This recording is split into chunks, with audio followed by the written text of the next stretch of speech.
While I slept, my alien roommate fell on top of me. For the strangest reason, Katie rolled over in her small apartment bed and felt something heavy crash down on her stomach. She gasped and opened her eyes to find Zara, her alien roommate, lying across her with those strange purple eyes wide with panic. Sorry, Katie," Zara whispered in her broken English. Her blue skin was darker than usual, which Katie had learned meant she was embarrassed. "I did not mean to fall on you." Katie sat up slowly, helping. Her roommate moved to the side of the bed. "What happened?" "Zara, you were supposed to be sleeping in your pod." The alien girl looked down at her hands, which were shaking slightly. "My pod stopped working. I think the power went out and I got scared, Katie. I have never slept without my pod before." Katie felt her heart soften. Zara had been living with her for 3 months now after the first contact program paired humans with alien students.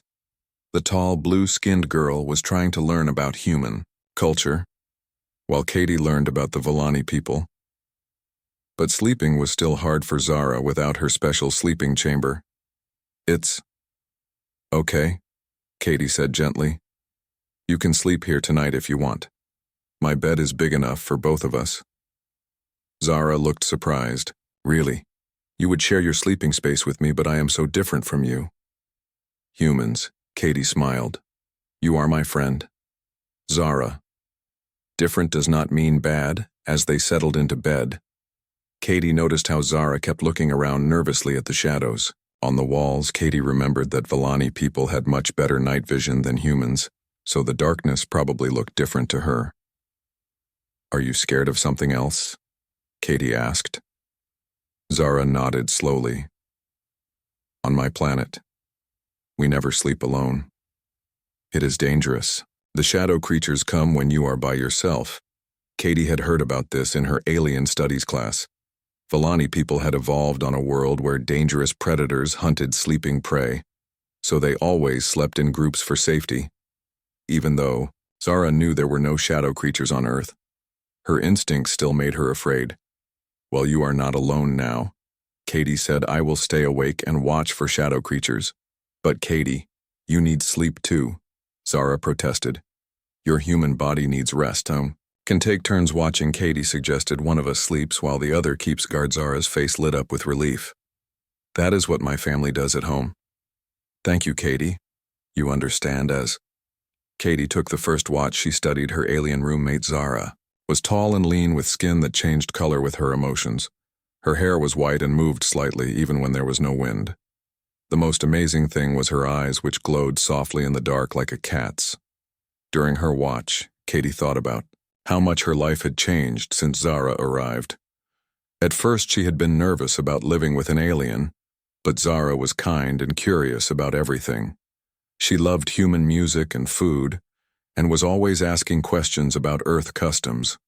When it was Zara's turn to watch, Katie felt safe knowing her roommate was looking out for her. Zara had enhanced hearing and could detect sounds Katie would never notice. Several times during the night, Zara gently woke Katie when she heard strange noises, but they always turned out to be normal apartment sounds. In the morning, Katie woke to find Zara sitting by the window looking out at the sunrise. Her skin had turned a soft gold color, which meant she was happy. "Thank you, Katie," Zara said. "I slept better than I have since coming to Earth." Katie stretched and yawned. "Maybe we should fix your pod today. I know someone who is good with alien technology." "Actually," Zara said quietly, "I think my pod broke on purpose." "What do you mean?" Katie asked. Sitting up, Zara turned to face her. "My people have a saying. When you find true friendship, your old ways must break to make room for new ones. I think my pod knew I was ready to trust a human friend." Katie felt touched by this. Maybe it was time for both of us to try something new. They spent the morning working together to convert Zara's pod into a regular bed. Zara was amazed by how soft human pillows and blankets were compared to the hard surfaces she was used to. That night, as they prepared for bed again, Katie noticed Zara seemed much more relaxed. "I have been thinking," Katie. "Zara said my family sent me to Earth to learn about humans. But I think the most important thing I learned is that friendship can happen between any two beings who care about each other." Katie nodded. "You taught me something too." Zara, being different does not mean being enemies. It just means we have more interesting things to share with each other. From that night forward, they shared the bed regularly. Zara would tell Katie stories about her home planet with its 3 moons and crystal cities. Katie would share human movies and books with Zara, who was fascinated by human imagination. Other students in the exchange program were amazed by how well Katie and Zara got along. Many of the human-alien pairs struggled with cultural differences, but Katie and Zara had found something deeper than cultural exchange. They had found real friendship. Months later, when it was time for Zara to return to her home planet, they both cried. Katie had learned that Vellani tears were silver instead of clear. "I will miss sleeping next to my human friend," Zara said. "I will miss knowing someone is watching over me." "You taught me that friendship means taking care of each other," Katie replied. "No matter how different we are on the outside," Zara smiled and her skin turned that happy gold color again. "Perhaps someday I can come back to Earth, or you can visit my planet." Katie hugged her alien friend tightly.